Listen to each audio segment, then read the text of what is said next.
Hello, everybody. Mr. Trump, Yes. pleasure to have you What here. a nice turnout.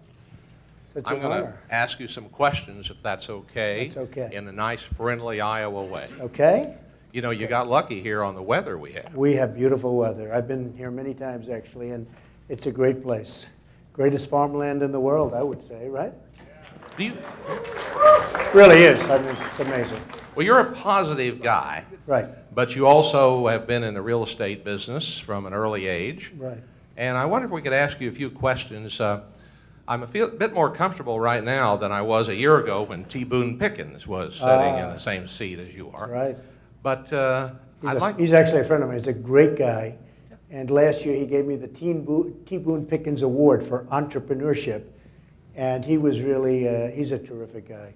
Although he invested a lot of money outside of oil, and he probably wished he didn't do that. Well, he told me that in 2001 he had $4 billion. He lost $2, and he gave $1 away, and he was happier. Well, he might be happy. I wouldn't be happy. Yeah, that's what I'm saying. We're at a different level than where you normally would invest, but you're a real estate guy, and I wonder if you could talk to us about perhaps what kind of real estate investments do you see would make the greatest returns in the years ahead? Well, certain cities are doing really well. Miami, in particular, in this country. I bought Doral, which was the group before me paid $550 million. The market turned very bad. This is 7, 8 years ago.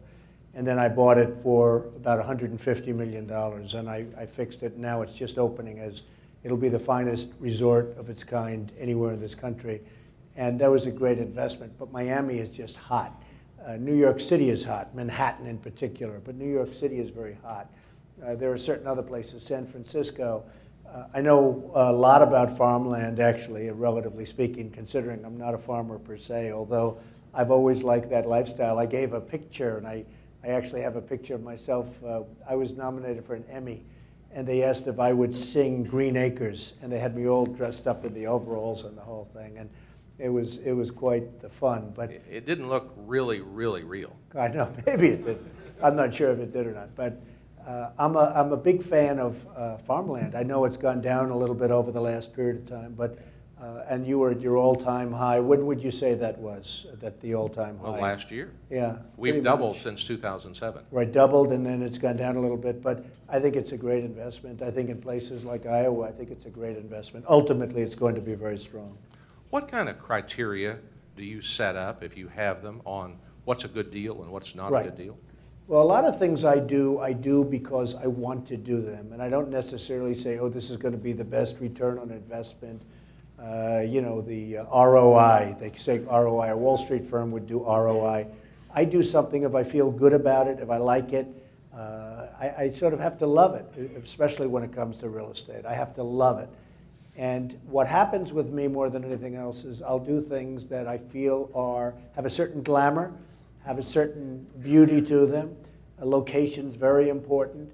The concept of what you're going to do. I've done well with hotels, and I like hotels. We're building hotels all over the world, actually. But the concept of what you're doing, the architecture is, to me, always very important. I mean, a lot of times it costs you less money to do good architecture. I have friends and people and enemies that put up buildings, and they're really, enemies? I do a couple, but really ugly buildings. And a good-looking building would have cost less money, but they don't have a certain aesthetic. So that's also very important. But you know, if you're in the right city and you have the right location in the right city, it's hard to fail. I'm not Jay Leno, but I want to ask you some serious questions and Okay. some personal questions a bit in your business side. You are flamboyant, I think you might agree with that, and many people who are in the business you're in or really are into business are pretty reclusive as far as who they are. And I'm questioning why you've decided to put your name on your buildings and really be a public figure. Do you think it helps you as a real estate man? Well, I didn't do that purposely. It started pretty much, I did a lot of jobs without my name. People didn't know who I was. My father was a builder in Brooklyn, mostly in Brooklyn and Queens, of middle-income housing. And I learned a lot from him in terms of negotiation, in terms of construction. I watched him as a little boy growing up doing houses and doing middle-income jobs. And I really learned a lot, but I always wanted to go into Manhattan. And I think that it just happened. I named a building Trump Tower early in my career. And it was a tremendous location, 57th and 5th, right next to Tiffany, the best location. And when I bought the air rights over Tiffany, that's where I took all the air rights over Tiffany. I bought them, and I was able to add them on. And I don't know, you sort of have little things like that in other places. But I bought the air rights over Tiffany, which was a great deal, and I added them onto Trump Tower. I ended up with a 68-story building, and it was from the day I conceived it, it was successful. What happened is when I bought the air rights, I had the right to name it Tiffany Tower. And I said to a friend of mine who's very streetwise, I said, let me ask you a question. If you wanted to call it Trump Tower, but you had the right to name it Tiffany Tower, which really at the time, because nobody knew too much about me, would you do it? He said, when you change your name to Tiffany, call it Tiffany Tower. He was just a streetwise guy. And I said, okay. And I had this really valuable right, and I should have perhaps done it, but it worked out so well. So I called it Trump Tower, and that was I was very well known before that, but that was something that was really on 57th and 5th, Trump Tower, and so successful. And then it sort of started from there. I did a lot of deals. They worked out. Some didn't work out, but you make them work out. A lot of times when you have a deal that doesn't work out, you have to make it work out. That's where you're really good, when the economy crashes and you know what to do. And I never went bankrupt. Many people went bankrupt in the early 90s. I never did, but I negotiated incredible deals. I mean, if you were a deal junkie, that was a great time to be. And now my company is very, very big, much, much, much bigger than it ever was before. And I've had just a great time. I've had a lot of great experiences. How do you select what you brand as yours? Because Steve Brewer tells me there's a lot of things that you've branded with your name. How do you pick what's good and what's not? Well, I used to just take the really good ones. I'd put my name on and I'd use it and it would be fine. For the most part today, I only want to do deals where my name can go on it, because it means it's sort of an ultimate thing. And the name has become to be known really as super quality, whether it's in construction or whether it's whatever I might do. And when I put the name on a building, for instance, I built the Grand Hyatt Hotel next to Grand Central Terminal. That was before I was using my name, and I called one of the restaurants Trumpets. That was sort of the beginning of things to come. And it was a nice restaurant that I built within the Grand Hyatt. The Grand Hyatt was on 42nd Street and Park Avenue, Lexington Park, and it was good. It was a very successful job. And I ended up selling that and really coming out great, and then I did other things after that. But I started putting my name on as the sites got really good and as I was able to be wealthy enough to buy the great locations. And today I have so many iconic sites. I mean, I just bought Turnberry in Scotland, which is one of the incredible places and the home of the Open Championship, sometimes referred to as the British Open, but it's had 4 of them, and it'll have many more, and we're doing a job there. I call it Trump Turnberry.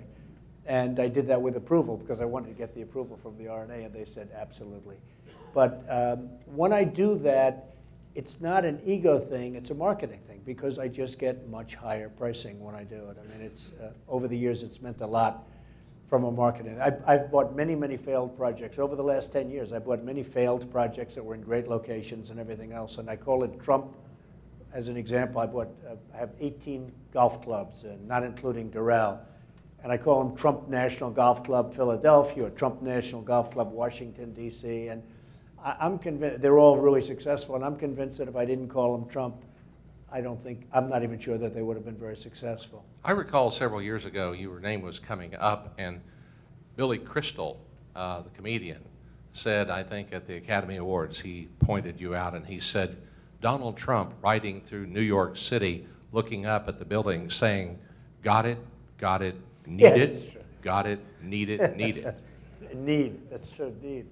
Because we're sick, I mean, you need, how much do we need? But it's just fun. I mean, for me, it's fun. If you're not going to have a good time doing it, don't do it. I tell that to people all the time. I sometimes will make a speech where friends of mine ask me to make a speech about success and what it takes. And I always say you have to love what you're doing, and you really do. If you don't have a passion, I know the people in this room, I know a couple of you actually, and the passion you have for what you do is incredible. And I know Steve, who put on this whole thing, and his passion with his wife, he came to New York to see me, and I said, man, you're really passionate, aren't you? It's easier when it's sold out or when you have standing room. If it was 50 people in here, maybe it wouldn't be as good. But Steve has tremendous passion. That's why he's so successful with his company. So I think that love and that passion is a very important element. Well, after all of that you've done in the real estate business and getting higher and higher in effect, I don't know if you're aware of it or not, but Iowa is going to have caucuses in January of next year. And a lot of people come to Iowa just to kind of see which way the wind's blowing, so to speak. True. And many of them never would say, why they're here, but they would tell you perhaps maybe something of their political philosophy. Which party are you a member of? I'm a Republican. I'm conservative, quite conservative, and I'm actually making a speech tomorrow, one of the speakers tomorrow. And I basically want to see America be great again. We're not great. We're a debtor nation. We're going to soon owe $20 trillion, much of it borrowed from China and other countries. And I would like to see our country be great again. We have tremendous potential.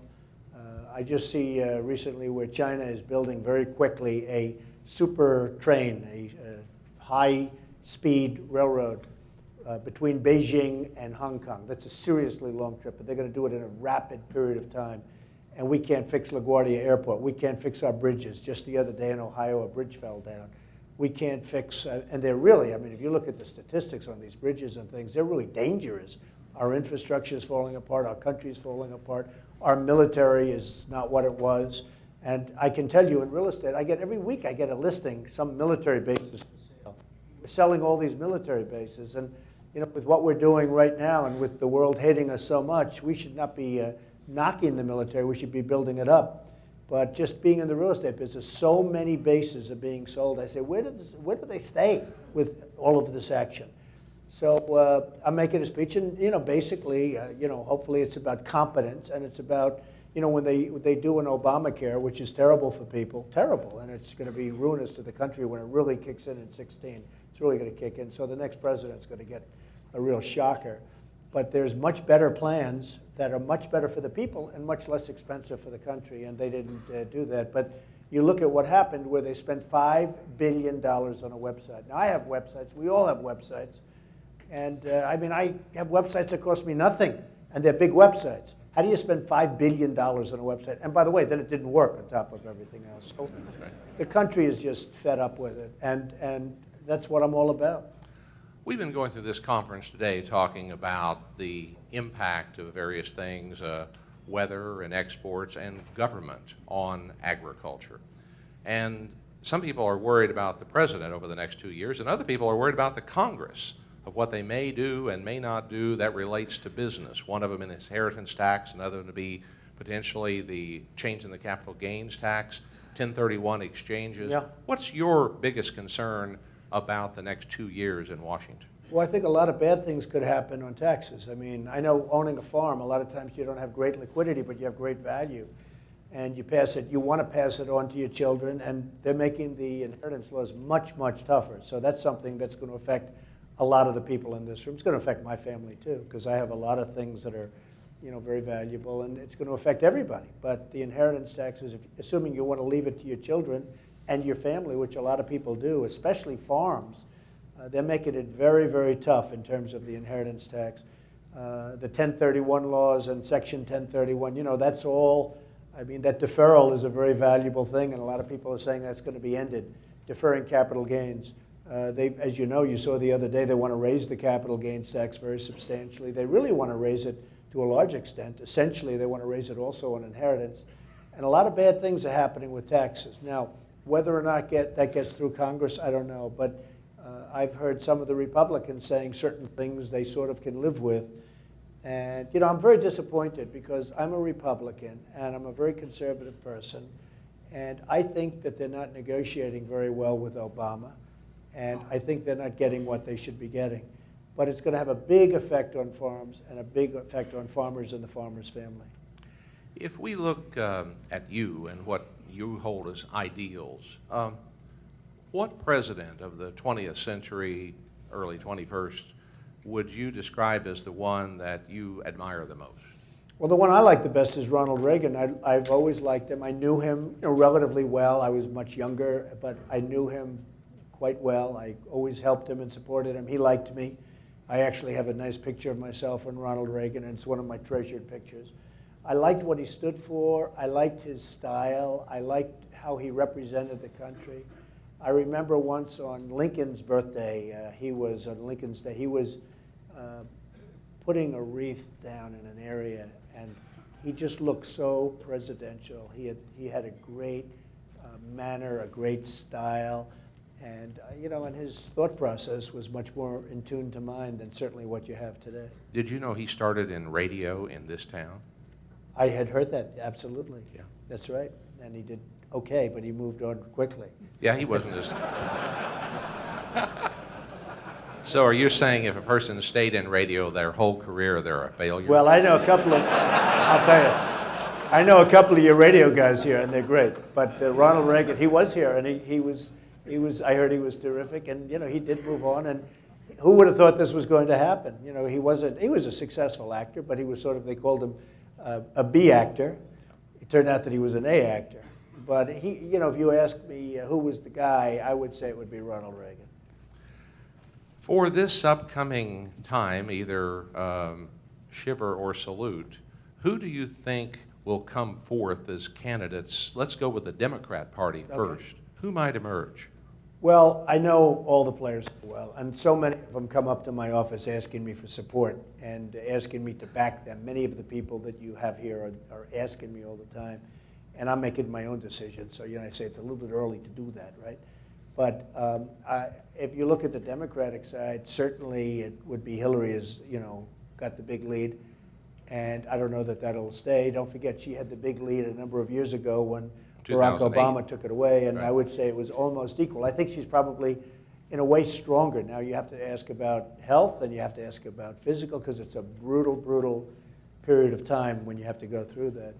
And then you have to ask yourself, did she do a good job as Secretary of State? Other places, and a lot of people have very strong opinions about that. So I think she can absolutely be beaten. But I do think from the primary standpoint, I think that she'll probably win. They have a couple of people running against her. Webb and O'Malley probably are running, definitely. I think Elizabeth Warren would give her the toughest battle. But I think Hillary will probably get the nomination, and I think that she'll be formidable. On the Republican side, I mean, I've been very vocal. Mitt Romney was given a chance. He should have beaten Obama.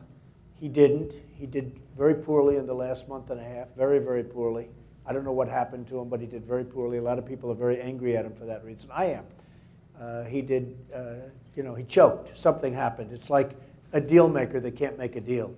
It's like a golfer that can't sink the 3-foot putt on the 18th hole. Something happened to him. I don't know what it was. And the 47% comment, that he doesn't care about 47%, was a bad comment, and that's not going away.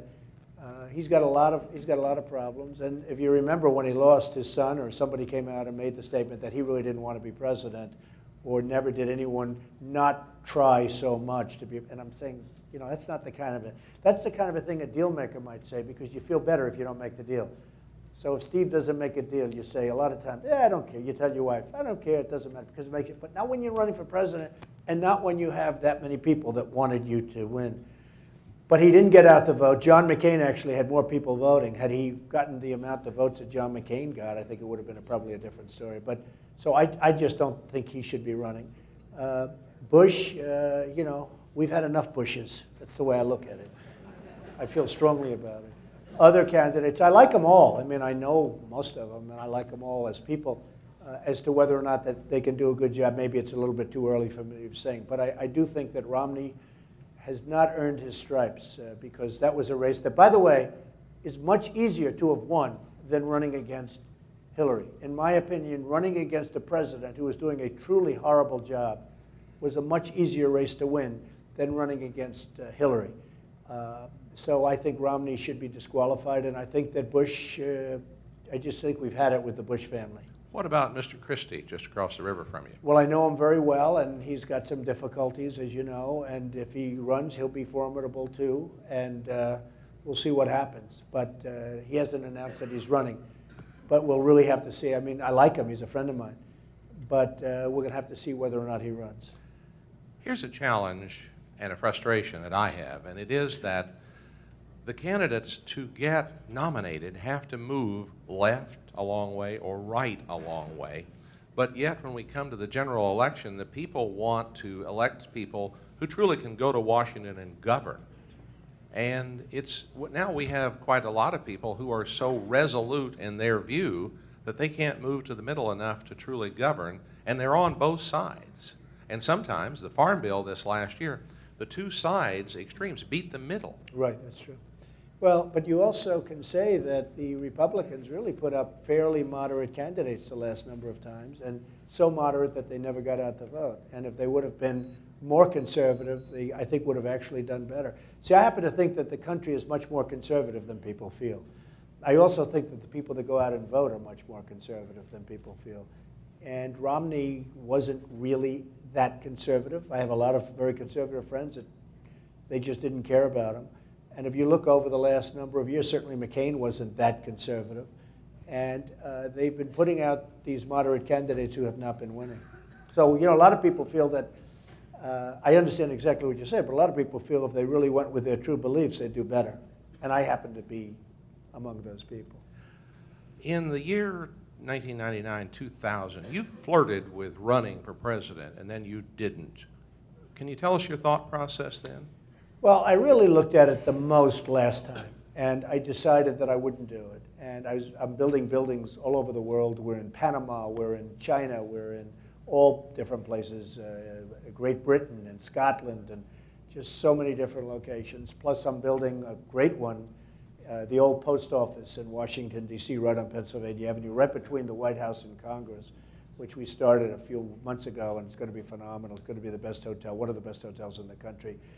And I've received the award for having the best hotel in North America in Chicago, and a lot of great stuff. And I was in the midst of doing so many things. And, you know, I'm not a politician where I can just say, oh, I like to run. These politicians, they can run. They have nothing else to do. It's true. What do they do? I mean, I don't want to use a name, but, he came up to my office, and he was so nice, and his daughter was so lovely. But Rick Santorum came up to my office recently, and again, could not have been nicer, but so if he runs, he runs. It's not, if I run, I've got it, and all of them, every one of them. If they run, they run. That's what they do. They run for office, and then they screw you because they don't know what they're doing. But they don't have much to do. That's what they do. They're professional runners for office. With me, I have all over the world, on top of which, you know, The Apprentice is such a great success, and it continues to be a great success. And a problem was that The Apprentice was being aired during the last, right during that running season. It was on, and you know, you have a contractual relationship, and because of the equal time laws, you're not allowed to run and have, otherwise Rick and everybody else running for office would have to have 2 hours of primetime television on NBC. Somehow I don't think NBC would like that. And you know, the laws, it's a very tough law, but if you have a show, you cannot run. So I had that, and I had, you know, but I had a massive amount. Now, many of those jobs are very successful. They're up. My children have gotten older, and they're very capable. Don, Ivanka, and Eric, 3 of my 5 children. And they're in the business and doing really well, and they like it, and they really are doing well. And so I can do what I want to do. And The Apprentice, in another 2 weeks, actually it's done so well that NBC just extended it for another week. They said, do you mind doing 2 hours of primetime television? Because it does so well, they want to extend it for 2 weeks. So they're actually doing that. You have a scoop, because it's just, All right. I don't think that's been announced yet. But they're actually extending it for a period of 2 more shows. So, you know, I've really had a lot of fun. And by the way, I just met Chris Soules, who's a nice guy. Where's Chris? He was, what he's a nice back here guy. somewhere. Hello, Chris. Look at him out there, handsome guy. But what a nice guy he is, and he's doing wonderfully with The Bachelor. So, you know, I've had a lot of fun, but I love the country. I hate what's happening to the country, and I may surprise a lot of people. All right, before we get there any further, but I would like to talk about Miss America pageant. Yeah. Did you do it because you felt sorry for them, or did you do it because it's promotional for you, or it's a moneymaker for you? Well, it's the Miss Universe pageant. It's the I'm biggest sorry, in the Miss world, and it's Miss USA, Miss Universe. And That's the one that has no talent. That's the one that has great beauty and less talent. I agree. That's why it gets better ratings. It's hard to get somebody who's a great concert pianist and also happens to be incredibly beautiful. So it's one of those things. But we have, the girls are fantastic. In fact, they're down now in Miami.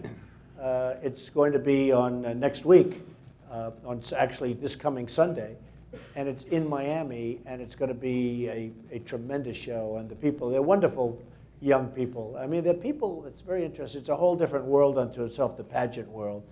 But the young ladies work hard. And, worldwide, it's one of the highest rated shows because, the Miss Universe pageant itself. So it'll be exciting on Sunday night on NBC. It'll be very exciting. And no, I bought it. It was a sick puppy, very, very sick. I probably bought it 15 years ago now. And over the years, I've made it better, better, better. And it gets great ratings. And it's a very, very powerful thing. And it makes a lot of money on top of everything else. Well, I had a couple of things I wanted to tell you here. One of them is that I'm getting married tomorrow. Wow. Yeah. Is that right? Congratulations. And so I wonder if I could call this evening. Where is your wife, by the way? She's she's in therapy. And that she just came out from under the drugs. Yeah, that's But I'm wondering if I could utilize the dinner this evening for my bachelor party and just tell everybody that Donald Trump's a bachelor party. I think that would be, I love it. I'm sure Steve wouldn't object to it. Yeah. But and the other one is, congratulations, well, that's thank very you. nice. I'm pretty excited about it. You should be. The other one better is, be. If you're not, we have a problem. Yeah. Well, last year when T. Boone Pickens was here, Right. he brought his fiancee with him. Oh, that's good. And That's right. he said that he was marrying her. He didn't tell us that she was the heiress to 1,700 Chili's restaurants. Well, that helps. Doesn't help her a bit, does it? Her figure was in the bank. He'll get that $4 billion back, right? Slowly. Yeah, in some way. The old-fashioned way. My other question is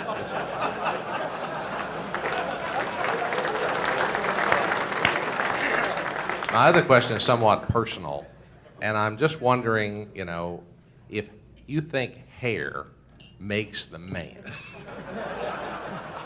I mean, look at me and how far I've gone. I think you look very good, actually. And, obviously your wife does. But does it make the man? No, not at all. Not at all. I mean, it is my hair. I think you can tell. Can I grab it and pull on it? Yeah, sure. You can do whatever. It is. Okay, I'm going to do that. that. I combed it this way.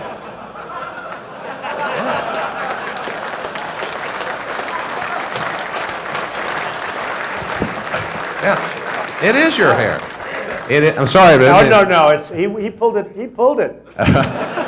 If it wasn't, it wouldn't be on right now. But no, it doesn't. It's just, it's funny. I take such abuse over me. Every once in a while, I'll get a tweet. Like I have these millions of people. And every once in a while, I'll get a tweet where somebody will say, "You have such beautiful hair." And I always retweet that one. But 99% of them, it's, "Who's your barber?" But it's sort of the way I've combed it for a long time. And I have so many friends where they don't have hair. I mean, does it matter? Absolutely not. Actually, some of the best businessmen that I know have very, very, and I almost say maybe it's a sign of being a great businessman. But, for asking me that question, you're fired. Oh.